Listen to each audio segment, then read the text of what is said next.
ऐसी योजनाएं जहां पर हम लोगों को सरकार पर आश्रित नहीं करते, लोगों के आय के साधन बढ़ाते हैं, मोदी सरकार करने जा रही है।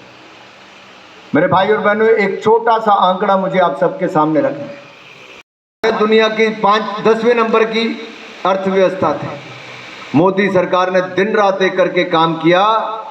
आज हमने अंग्रेजों को पछाड़कर दुनिया की 5वीं बड़ी अर्थव्यवस्था बन गए हैं। आप 1 तारीख को कमल का बटन दबा देना, 4 जून को चारों की चारों सीटें जिताकर 400 पार मोदी को प्रधानमंत्री बना देना। हम अगले 3 सालों में भारत को दुनिया की 3री बड़ी अर्थव्यवस्था बना देंगे, 3री बड़ी अर्थव्यवस्था बना देंगे। और ये 3री बड़ी अर्थव्यवस्था जब बनेगी तो 3 करोड़ बहनें लखपति दीदी बन जाएंगी। 3रा बड़ा स्टार्टअप नेशन हमारा बन गया। हम 3 करोड़ पक्के मकान और बनाकर दे देंगे और पीएम विश्वकर्मा योजना लाकर हम अपने लाखों भाई और बहनों को कुम्हार, मोची, लोहार, तरखान, मिस्त्री, ऐसे अनेकों काम, बुनकर का काम से लेके 18 तरह के काम सिखाने का काम करेंगे।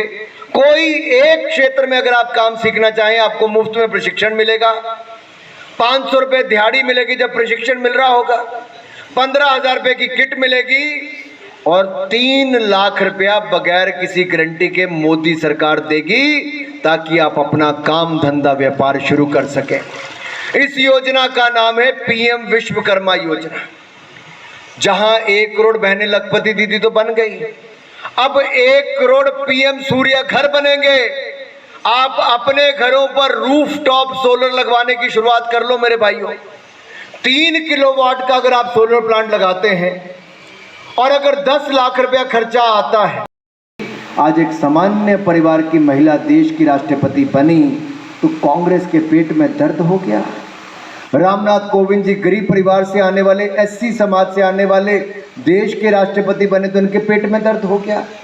अल्पसंख्यक समाज से आने वाले एपीजे कलाम साहब जब वो देश के राष्ट्रपति अटल बिहारी वाजपेयी की सरकार में बने तो मैं पूछता हूं किसने बनाया? अल्पसंख्यक को भी हमने बनाया, एससी को भी हमने बनाया, एसटी को भी हमने बनाया और ओबीसी को भी देश का प्रधानमंत्री बनाया तो भारतीय जनता पार्टी ने।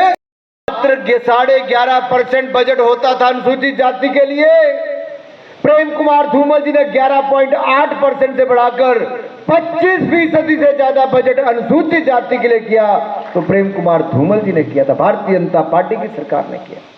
हर विधानसभा क्षेत्र में अंबेडकर भवन बनाया तो प्रेम कुमार धूमल भारतीय जनता पार्टी की सरकार ने किया। मेरे भाई और बहनों, विकास क्या होता है? भारतीय जनता पार्टी का दूसरा नाम विकास है। आदरणीय शांता जी थे तो हिमाचल प्रदेश में हैंडपंप लगाने का काम पानी पर उन्होंने पहले शुरुआत की।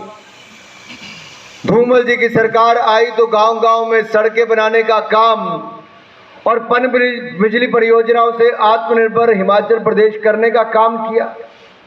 विकास के नए आयाम स्थापित किए, नए शिक्षण संस्थान खोले।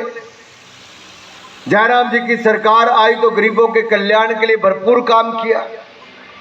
हर बार विकास और गरीब कल्याण, ये भारतीय जनता पार्टी की पहचान। लेकिन कांग्रेस की पहचान क्या है? जो काम आपने शुरू किए उनको रुकवाना कैसे है, ये कांग्रेस की गारंटी है। चलते चलाते काम को रुकवाना कैसे है।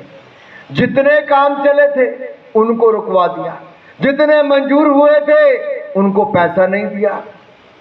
हिमाचल प्रदेश में अगर विकास को ग्रहण लगता है तो कांग्रेस के आने से लगता है और जब जब कांग्रेस आई हमने खामियाजा इसका भुगता है। मेरा आप सबसे निवेदन है मेरे भाई और बहन, ये कांग्रेस जब से आई है 15-16 महीने से ऐसा लगता है कुछ हुआ ही नहीं। मेरा एक निवेदन अनुसूचित जाति मोर्चा से जरूर रहेगा, क्योंकि पन्ना प्रमुख सम्मेलन है और जितने पन्ने प्रमुख भी हमारे, आपने ज्यादातर समय अनुसूचित जाति के परिवारों के साथ बैठकर मैंने जो आपको बातें कही इसको अवश्य करना है।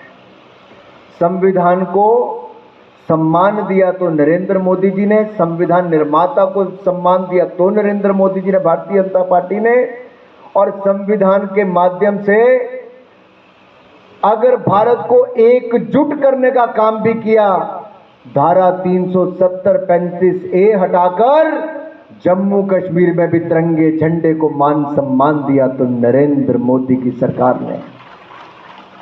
अरे याद करो, 370-35 से पंडित नेहरू लाए, विशेष राज्य का दर्जा दिया। फौजी भाइयों, याद है कि नहीं याद है?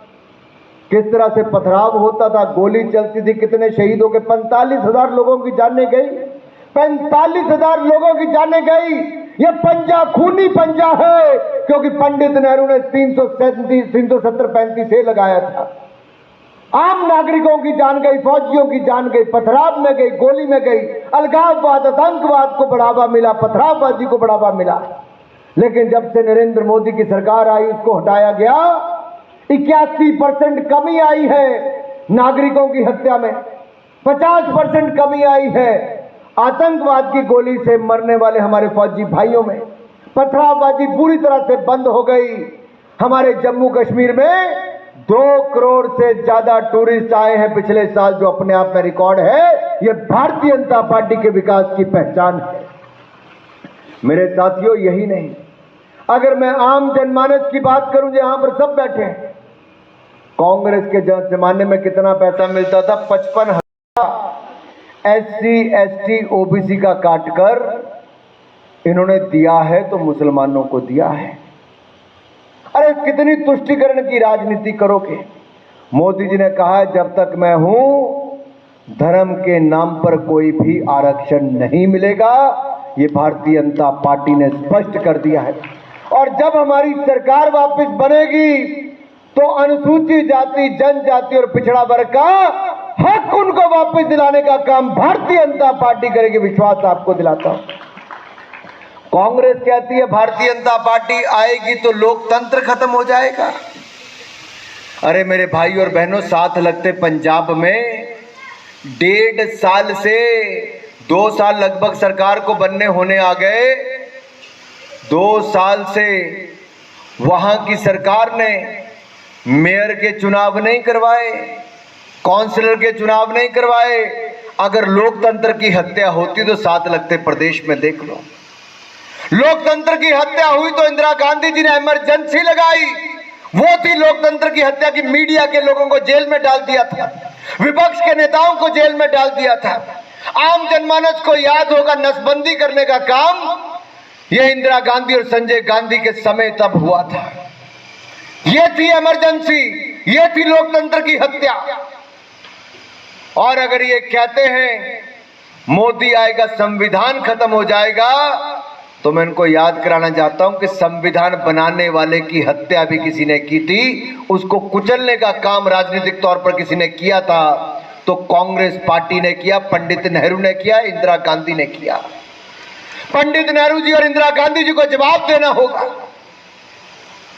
कौन सी मजबूरी थी कि उन्होंने डॉक्टर भीमराव अंबेडकर जी को कांग्रेस पार्टी से निकलने के लिए मजबूर किया, उनके खिलाफ उम्मीदवार खड़ा किया, उनको चुनाव हरवाए, राजनीति छोड़ने पर मजबूर किया। अरे जिस व्यक्ति ने देश को संविधान दिया, आपने उसको भारत रत्न भी देने से कन्नी काट ली।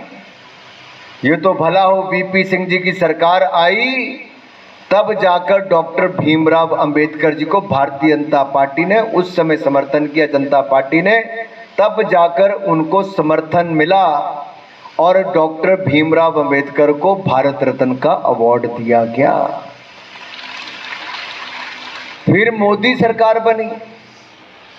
मोदी सरकार में भीमराव अंबेडकर जी की जन्मभूमि, दीक्षा भूमि, शिक्षा भूमि, चैत्य भूमि, महापरिनिर्वाण भूमि, 5 स्थानों पर नागपुर, मुंबई, मऊ, दिल्ली और लंदन सारी जमीनें खरीदकर वहां म्यूजियम बनाकर पंचतीर्थ बनाने का काम किया, तो नरेंद्र मोदी की सरकार ने किया है।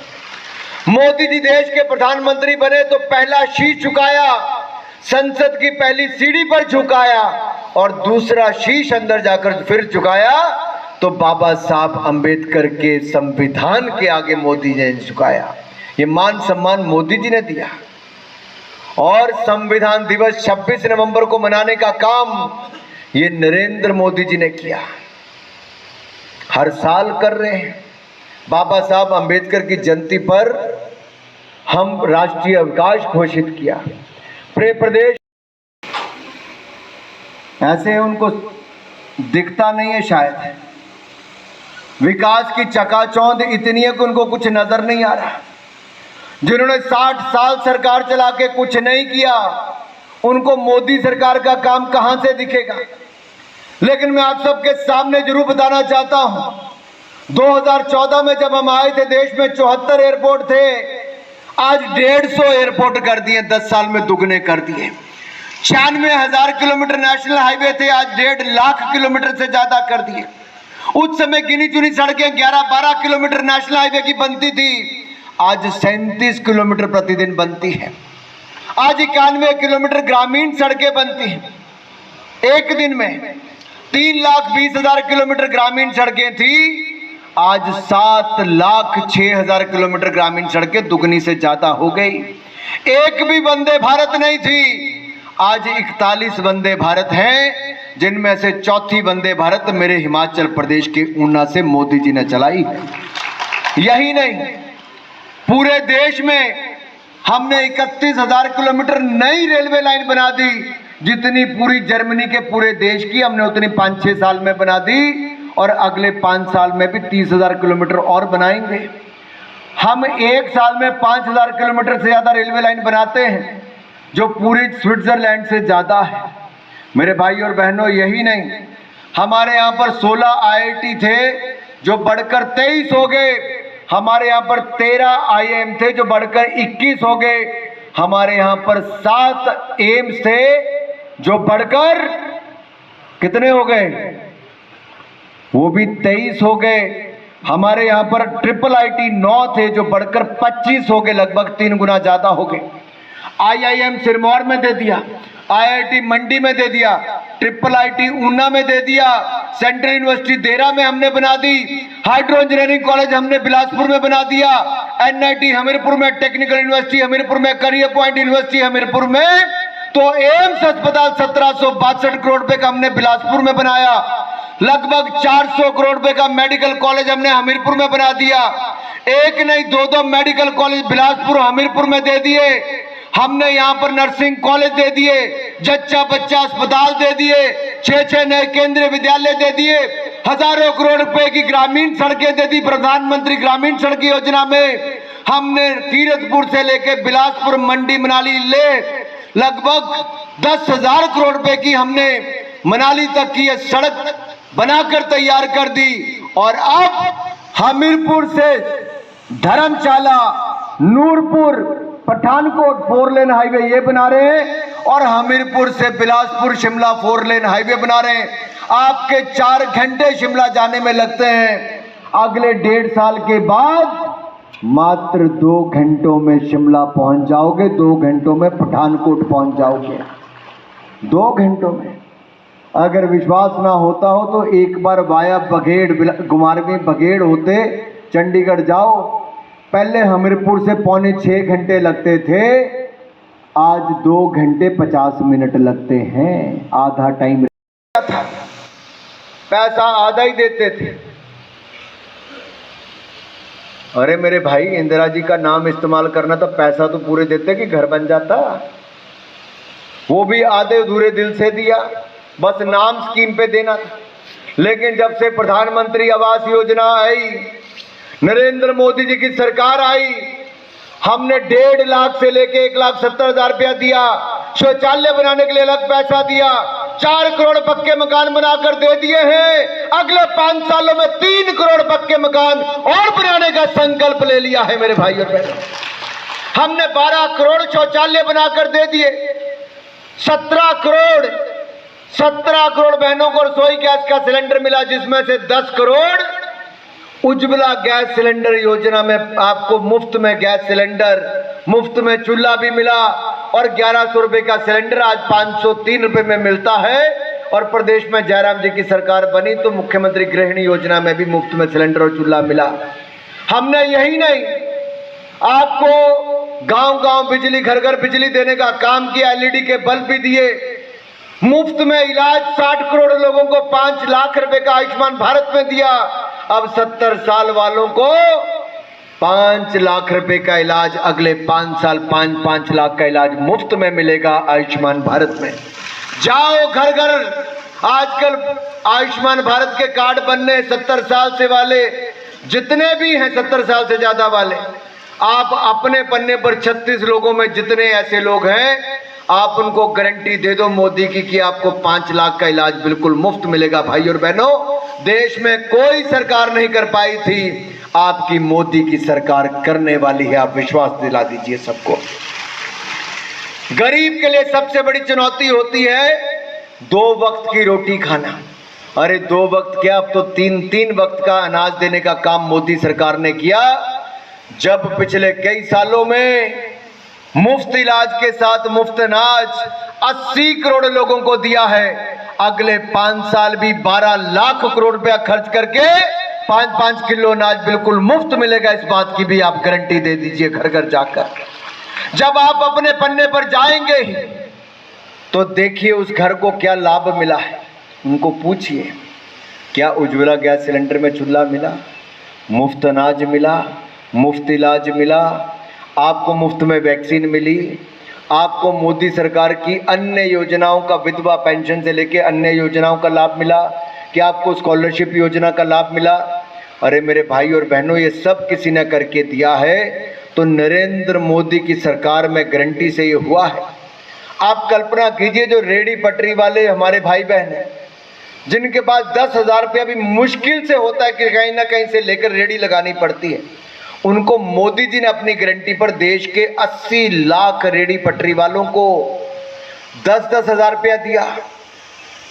और अगर वो समय पर डिजिटल पेमेंट करते हैं, ब्याज समय पर वापस करते हैं, तो उनका ब्याज भी माफ कर दिया जाता है और उनको 20,000 रुपये का ऋण दे दिया जाता है। 20,000 तक भी अगर वो समय पर ब्याज वापस करते हैं तो उनका ब्याज माफ हो जाता है अगर डिजिटल लेन देन करते हैं। फिर उनको 50,000 रुपये का लोन मिल जाता है। देश में इन 80 लाख में से कई लाख भाई बहन ऐसे हैं, कांग्रेस जीती तो पाकिस्तान जिंदाबाद के नारे लगे। क्या नाम नारे लगे? पाकिस्तान जिंदाबाद के। असेंबली के परिसर में लगे, कोई कार्रवाई वहां पर कांग्रेस ने नहीं की। बम धमाका उसके कुछ दिनों के बाद बेंगलुरु में हुआ, आतंकवादियों को नहीं पकड़ा, वो भी ममता जी की सरकार में जाकर वेस्ट बंगाल में उनको शरण वहां पे मिल गई। कर्नाटक की पुलिस उनको भी नहीं पकड़ पाई, एनआईए ने जाकर वहां से गिरफ्तार किया। एक नहीं अनेक उदाहरण देखने को मिलते हैं। अनुसूचित जाति, अनुसूचित जनजाति और पिछड़ा वर्ग का आरक्षण काटकर मुसलमान समुदाय को देने का काम कांग्रेस की सरकारों ने किया। मैं पूछता हूं प्रदेश की कांग्रेस की सरकार से, क्या हिमाचल प्रदेश की अनुसूचित जाति, जनजाति और ओबीसी, क्या आप इसका आरक्षण काटकर भी मुसलमान समुदाय को देने वाले हो? मेरा सवाल है। कांग्रेस देश में भी बताए और प्रदेश में भी बताए। इन्होंने 4.5 घंटे में ऊना से दिल्ली पहुंचना, ये अपने हाथ में, ये कोई सोचता ही नहीं था। सुमित जी तो मेरे साथ, ये हमारे रेलवे एडवाइजरी कमेटी के सदस्य हैं, इनका भी एक बहुत बड़ा योगदान है, जो मंजूर करवाने में बहुत अच्छा फॉलो अप करते थे वहां पे सब कुछ कर। मेरे भाई और बहनों, ये सब तब हुआ जब नरेंद्र मोदी जी की सरकार आई। हिमाचल में भी विकास दुगना तब हुआ जब अटल जी धूमल जी की सरकार थी, जब मोदी और जयराम जी की सरकार थी। लेकिन जैसे ही हमारी यहाँ पर सरकार गई, हिमाचल के विकास को भी ग्रहण लग गया है। मेरा आप सबसे अनुरोध है, हमें राणा जी को भी जिताना है और अनुराग पर भी अपना आशीर्वाद बनाना है। बनाना नहीं बनाना? मेरा आप